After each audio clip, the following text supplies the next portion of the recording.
both in a similar position.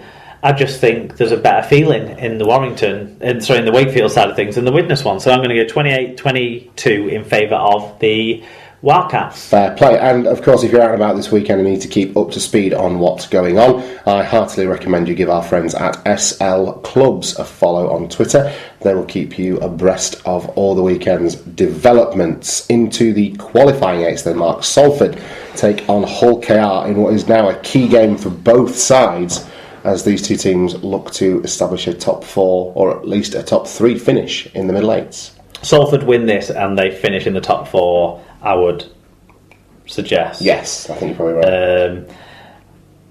Hull KR still with Huddersfield and League and London to play. Yeah. I'm less confident than a Salford side who've got Featherstone and Batley both to come. Salford at home need this as well, and I feel like they've got it. I'm going to go with Salford win by, say, 8 points in the game. Yeah, I feel the same as you. Home win, hopefully in front of some kind of crowd, although I do fear that this one might drop below, if we're not careful, this one might drop below 2,500. Maybe even get to like under 2,000. Well, it's a Friday night as well, so for the Hull KR fans to make the trip, they'll use Salford fans don't like going to Salford on a Friday night. Well, they used to. This is the thing, they used to until this season. Yeah, true. But people use any excuse they can to not go to games nowadays, I feel like. There are a lot of excuses. I might be a hypocrite because I didn't go to Castleford because I didn't fancy driving across on my own. Although, to be fair, watching the Olympics was your excuse. Olympic fever. Yeah, that's true. You signed off from Rugby League with Olympic fever this week. London take on Leeds down at the Ealing Rugby League Stadium. I'd love to be picking Ealing Rugby Union Stadium. No, it's the Trailfinders. That's it. I'd love to be picking London. I would as well. I think it'd be absolutely great for them to get a win on the Sky cameras. Yeah. I just don't see it. I think they'll show a bit. They'll maybe take an early lead, 6 or 10 points, and then Leeds will walk through them out wide, like they're walking through everyone in the middle eights out wide. Yeah. And London maybe will add a bit of respectability in the end. But I think it'll be, probably a 3 or 4 try margin for the Rhinos, unfortunately. If I recall correctly, the last time these two sides met in the capital, it was London that came out on top. Of course, that was back in the Super League days now, so not a lot to... Oh, London's solitary win, wasn't it, that year? From that, Joe Key's running the show, I believe. I seem to remember him getting a couple of fast, dynamic tries. I'd love to say the same as you, mate. I'd really like to see London win this one, and I'll be definitely cheering on the Broncos when I tune in on Saturday afternoon, but I suspect that Leeds will have great quality from 1 to 17 and will probably come away quite handsome victors. Speaking of teams that will come away handsome victors, I think that's probably what's going to happen when Leeds take on Featherstone down at the big Fellas Stadium at the weekend.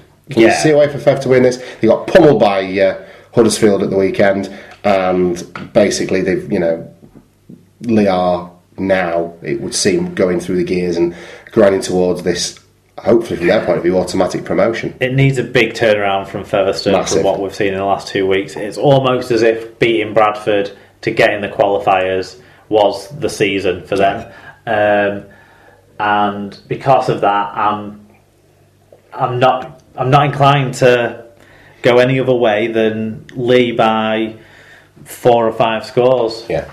Yeah, I agree. Final game of the weekend then, over at Batley, sees the Bulldogs taking on the Huddersfield Giants. This is another one where I'd love to say that I think the Championship team is going to win, and with these two teams being so close and such historic Rugby League clubs and sort of, having such close ties in terms of the geography and things like that, and the size of the towns and all that sort of stuff, I can't see it happening. I think Batley are in a similar position to Fev, really. I think getting to the middle eights was their reward, and now that they're there, they sort of will flounder against the Super League sides, and I suspect Huddersfield will look for a repeat performance to the one that they put in the weekend, albeit at home against Fev. So I'm picking Huddersfield by 1 million, but I'd love to see Batley win. I think Huddersfield will win, not by 1 million, but by a good solid 3 or 4 scores. Yeah. I think Batley will keep it tight for a long period of time, but Huddersfield will work out in the end and score, maybe run a couple of late tries in to pad out a margin. But Huddersfield will win, I think. What have we picked out for Championship Shield game of the week then, Mark? Oh, it's obvious. Workington versus Whitehaven. If anyone's had a look at the fixtures, knows this one will be the game. Can't beat a Cumbrian derby, can you? and it's been probably the most exciting game of the of the Summer Bash weekend. Yes, I mean the last both Bradford times versus Lee was great, but so was this. There is something about this, isn't there? And it's crucial. And the last game they played was quite good as well, by all accounts, as well towards the end of the regular season. And I just think they're very close in every which way, and it means a lot to them both. Last time these two sides played, we were saying it was essential for Workington to give themselves any sort of chance of chasing, of reining in the pack. And this time round, it's flipped. Yeah. And it's almost becoming essential for Whitehaven, particularly with the points difference they're putting up. But that points difference, that defence that they can't show recent weeks, to me, is why Workington will win this one. I'm going to go with Worky. Yeah, I fancy the home side as well. League One Super 8's game of the week. What have you got for us? Doncaster versus Keighley. This is two teams down the bottom end of that race for the playoff spots.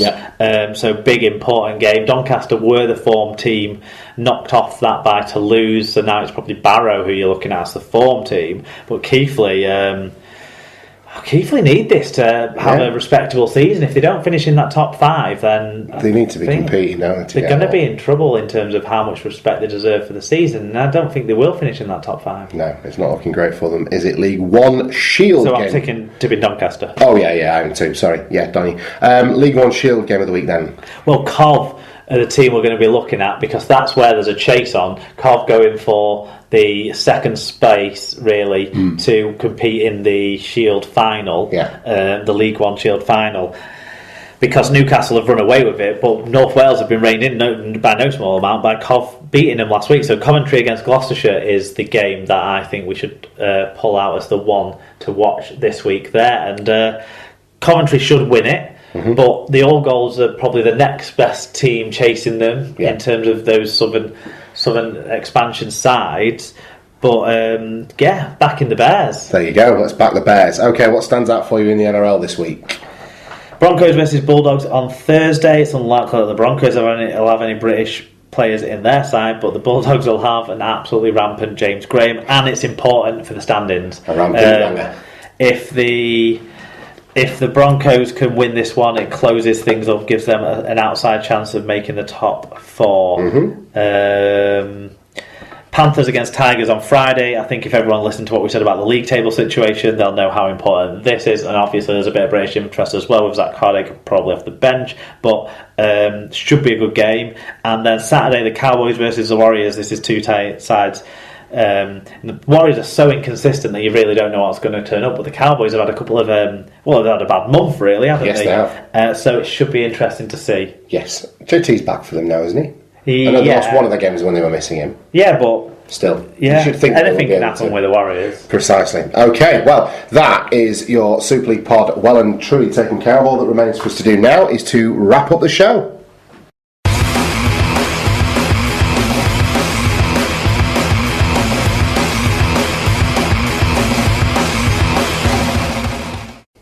Okay, so it's been another fantastic episode of the Super League pod. These are a little bit more truncated than they tend to be during the meatier part of the season, but hopefully still high on quality, if not quantity. SLP recommends, Mark. Well, I was mentioning that me and Emma went for a walk in the countryside this weekend, and it's dogging, isn't it? Afterwards, we stopped off at a pub called the King William in Bromley Cross. And by all means, Lancashire? Yeah. Alright. I've never even heard of Bromley Cross. It's near Turton Bottoms. Oh great, yeah, now I know exactly where that is. and Edgerton. Get in there. Isn't he an actor? It's near near Edgerton. It's near Jumballs Country Park and Lastrop Village and that sort of area. Are these all places on Balamory? Are you just making this up now? No. Fucking hell, Mark. This is the most British. It's all back on Winter Hill. This is what the fuck is Winter Hill? Is that the hill you went up? No, Winter Hill is the hill with the masts on. Right. Everyone knows what Winter Hill is. Behind Rivington Pike. Rivington Pike is the place I thought the Doggers go. Right. Okay. Is that okay? And then the one behind it is Winter Hill. Yeah, with the big masts that you can see from everywhere. You go past. Oh, the television things. Yeah. Right. Oh, I didn't know that was Winter Hill. Oh, right. Okay. That's just the television masts for me. The Doves have a song about Winter Hill. Really? Well, it mentions Winter Hill. Cool.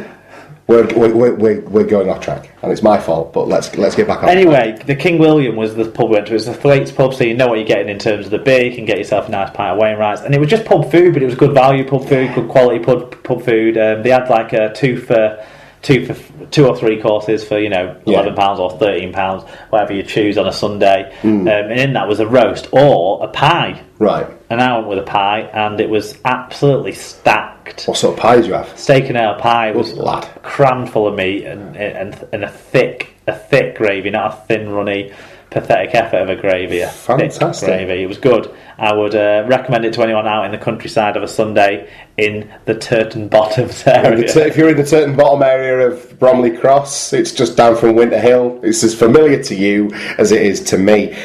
This isn't my recommends, but you talking about your pub grub has reminded me of where I went for lunch on Saturday afternoon when we took Erin down to see my grandparents. We stopped off. People who are familiar with the part of West Yorkshire that I'm from, which is sort of the Baildon, Bingley, Shipley, Harden kind of area, we took Erin up to, we had a bit of time to kill before we went to my grandparents, so we went up to a local garden centre called Stephen Smith's, which is near Harden, and they have a cafe there, and in that cafe they serve food, and I had a Yorkshire pudding with sausages, gravy and chips, but the chips were like, when someone's homemade the chips and they're like, they're like a basketballer's fingers. They're really big, thick potato-y chips, and the sausages were local. And again, it was thick gentleman's gravy, not like your thin, runny, horrible stuff. And it was all in Yorkshire pudding.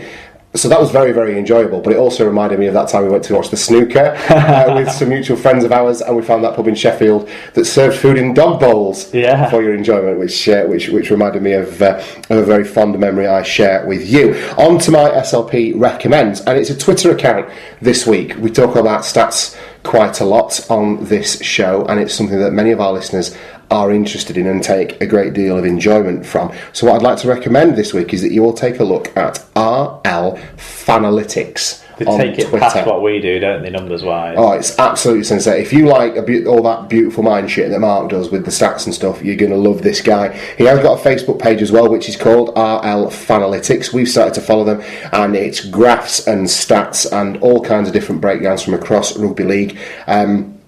I recommend you give it a follow if stats is your game, and do us a favour and tell them that Super League Pod sent you, so that we can build some love up with this Twitter account.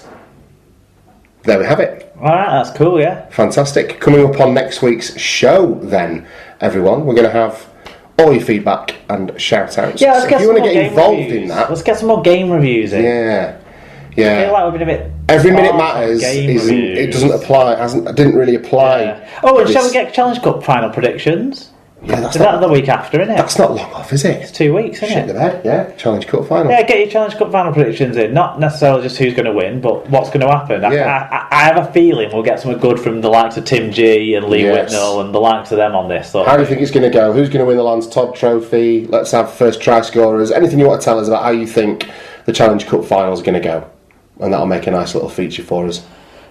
Yeah, definitely. We'll float a bit of that in. Fantastic. So if you want to get in touch and give us some feedback on what you've heard this week or in episodes gone by, there's a number of ways you can do that. You can hop onto Twitter. What's our Twitter handle, Mark? At Super League Pod. And if they want to find us on Facebook, what do they do? Facebook.com/Super League Pod. And if you're like Aaron Smith and want to send us a lovely long verbal reach around via email, how do they do that? superleaguepod@gmail.com. And if you want to read the insightful blog stylings of one Mr. Mark Illingworth, where do they go? Well, there's some of your bits on there, and there's a couple of listener bits on there as well that we've put on. So, check all of them out. I would encourage you at superleaguepod.blogspot.com or .co.uk. And if you want to be disappointed by a very empty Instagram account, where do they go?